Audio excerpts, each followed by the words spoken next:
Well, here's another turntable project. This one's an awfully dirty looking Philips model 212 electronic. That electronic kind of scares me. I prefer the old mechanical turntables because usually mechanical things just they get sticky, but they don't fail, and then you can't replace them. But well, we'll see on this one. Hopefully not too much is wrong with it. It's very dirty, of course. And does have a stylus and a cartridge on it. I'm not sure what type yet. These things, I think you just kind of, not really a switch, you just use the little capacitance of your finger or whatever to make that switch from 45 to 33. Cueing seems to be working properly. Tone arm seems to be free. Let's see, let's lift this up and see what it looks like.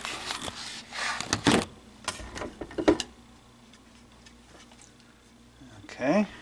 This could be a steel platter, but it's pretty well damped. And you can see it's a belt drive, and here's the remnants of the belt. Appears that belt failed probably decades ago. These things turn into gooey messes, but hopefully this one I think has been dried up for so long that it's not too gooey. So maybe it'll be fairly easy to get that off. I hope so. Much of it is stuck to the inner platter too. So that's probably where I'll start, I guess.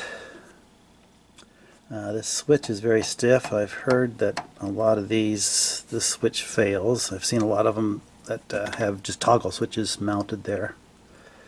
So that may be an issue too. But I enjoy working on these. Problem is I have a hard time getting rid of them.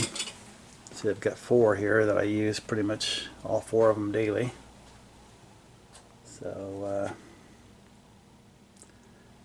I don't know, maybe I'll have to put one of these on the shelf if I get this thing working and listen to it for a while. But the turntable videos are usually some of the most popular that I make, and one of my favorite channels on YouTube is the Turntable Guy, and he works pretty much exclusively on turntables, and I've learned a lot from him. So let's but he hasn't done a video on one of these, so this will be a bit of a learning experience. So let's start cleaning it up. Well, that's cleaned up pretty well. Just a damp cloth and a little bit of crud cutter in certain areas. Still haven't gotten to this belt here, but I'm dreading that. That's looking pretty gooey. Look at that there. But anyway, even the dust cover looks pretty good. I'll probably have to de-scratch treat it, but and then let's clean up the cables. I noticed that the ground cable's broken. I'll have to fix that. But everything else seems to be in pretty decent shape, and power switch is kind of sticky. And boy, I don't know. I'll take that apart and lubricate it. But anyway, it seems to be working. Just touch this and then the motor starts turning at 45. Hit stop. It turns at 33. Looks like, anyway. Looks like that's working. So it looks like the electronic part seems to be working, except this switch here. We'll see how that goes. But I guess it's time to start trying to clean off that belt. I'm dreading it, but I think that's where the best part to start is. And I guess before I get too far into the repair, I want to point this thing out because I have no idea what that is. Is that part of a broken thing, or it says high and can't tell, null, small maybe? I don't know. It turns. I don't know what it does. Maybe I'll see if I can download a manual on this turntable and figure out how the thing's supposed to work. Okay, this belt cleanup is going to be a real mess. What I'm going to try to do is remove this to be able to get down in here and clean up some of it and clean it up off of this thing, because it's just a mess. I mean, this is what it looks like. You want to get that stuff on your fingers because it just stains.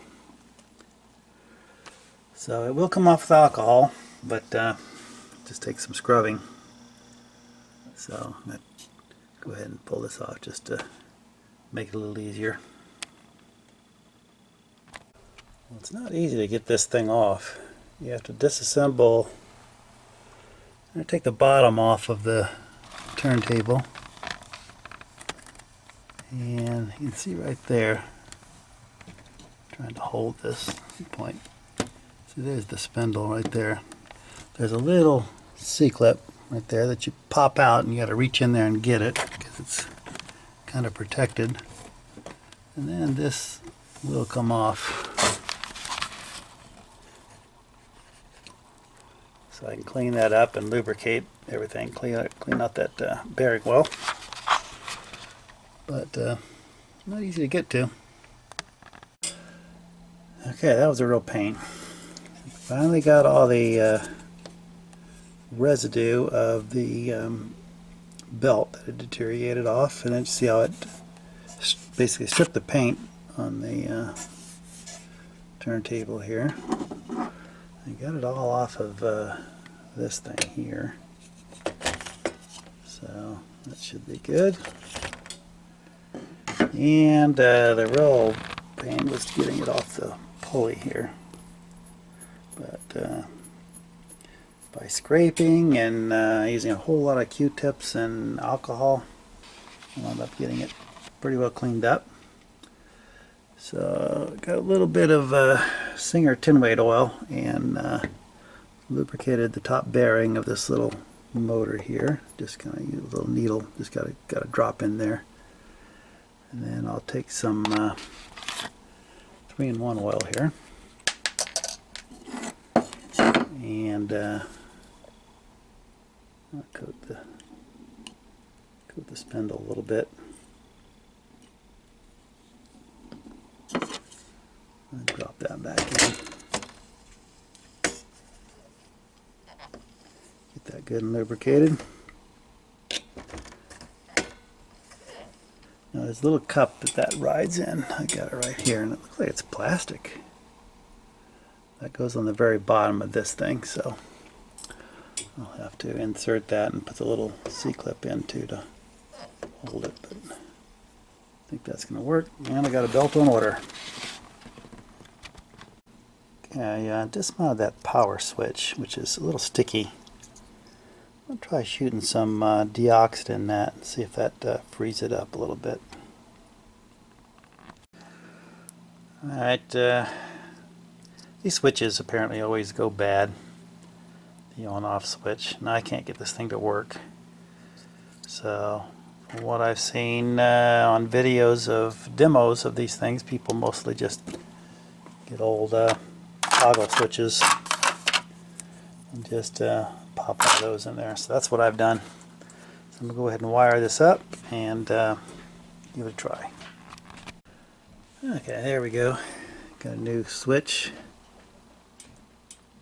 There's some old tech in there. And you clip it on, and now there's 33.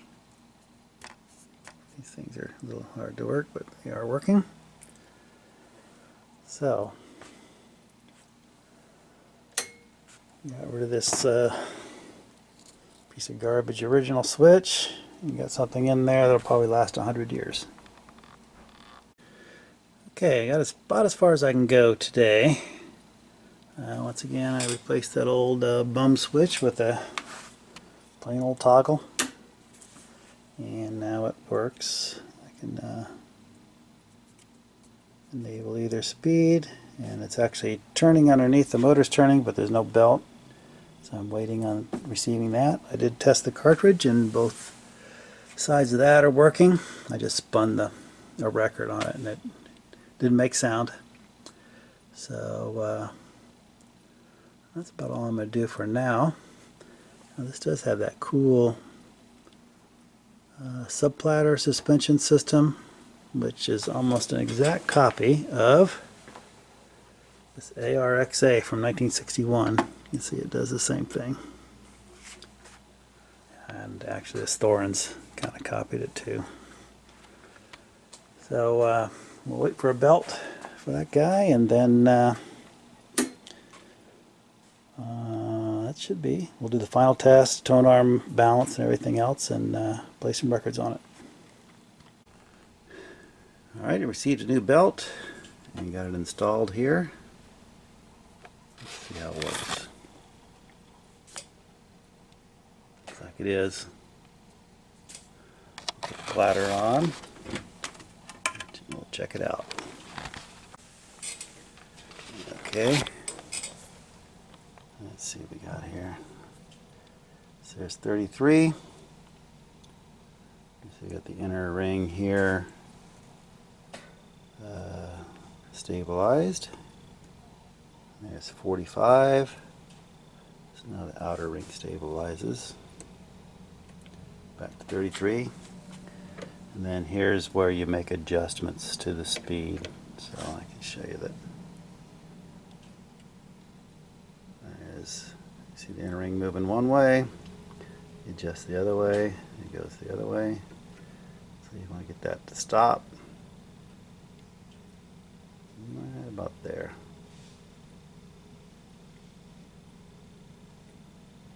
Now check that with the cell phone app and we can look at speed and wow and everything. That seems to be turning correctly. Now, of course, I did have to put the different switch on because the old one very typically fails on these. Most of the ones I see now in videos have replacement switches. Now, here's a modification that happened before I got this. Originally these would have special bulbs in them and they would light up. Looks like somebody has drilled holes in the turntable and put LEDs back there, which seemed to work. But I noticed sometimes I need to kind of wet my finger to really get this little touch sensitive switch to work properly. So, and I think the amperage of the bulb kind of had something to do with that circuit. I haven't really looked at the schematic yet, but I believe that's the case. Now this thing back here I've never figured out. That's not, I don't think that came on the turntable. I think somebody has added that. I'm not sure what it's for, what it does, but well, there it is. I think I'll leave it because I'm sure there's a hole there that would show up if I took it off. So well, I've got it hooked up to a preamp and to my amplifier over there, so let's put a record on and see what it sounds like. Alright, so this is a manual turntable, so nothing happens until you hit the button here, get to spin. I'll use the cueing arm. You can do this. You can do this manually if you want, but we'll use the cueing lever. And then all it does, it's not automatic, so it just lifts. It doesn't even lift the arm at the end. It just stops. So let's demonstrate that.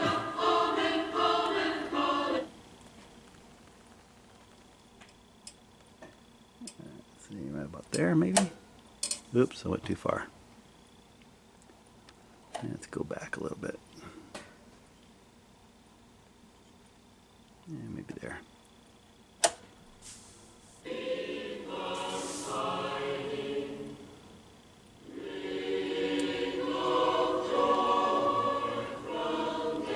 Now I picked a record that I didn't think YouTube would flag. This is actually like a high school band or something, or high school chorus from the mid-60s, so I doubt that will get flagged.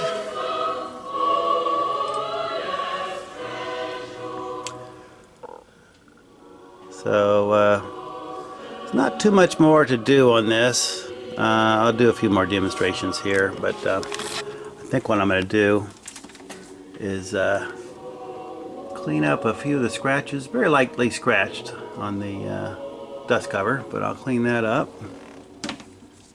and that will be it. So you can see as the record ends and it hits the runout groove, it just stops, leaves the needle engaged, but at least it doesn't sit there and turn forever if you happen to fall asleep or forget about it. Okay, we've got the cell phone app up and running here. Let's give this thing a start and see how it does. I think I've got the speed set just about right. The controls are a little touchy, but they're not too hard to adjust. Alright, what do we get here? 33.35 with a wow of 0.17. So that may be a little high for this turntable. I think it's supposed to be about 0.1, but you know, that pulley, I still could have some residue of the old belt on there. I got all the residue off, but you know, it's got some roughness to it, so maybe that's affecting it. But this seems to be working pretty well. And even that old cartridge, what is that, AES or something, or AEG, I forgot the name of it, but it seems to be working. I took it off and looked at the stylus, and it looks like it's got plenty of diamond left on it, so I may just go ahead and use that one. So next step up, clean up the dust cover, and this guy will be done. Okay, I've just cleaned up with the Novus products, number 1, 2, and 3. It's still got some haziness and some scratches in it. I may need to use the headlight cleaning solution on this one, but I left a little bit there. It's looking pretty good.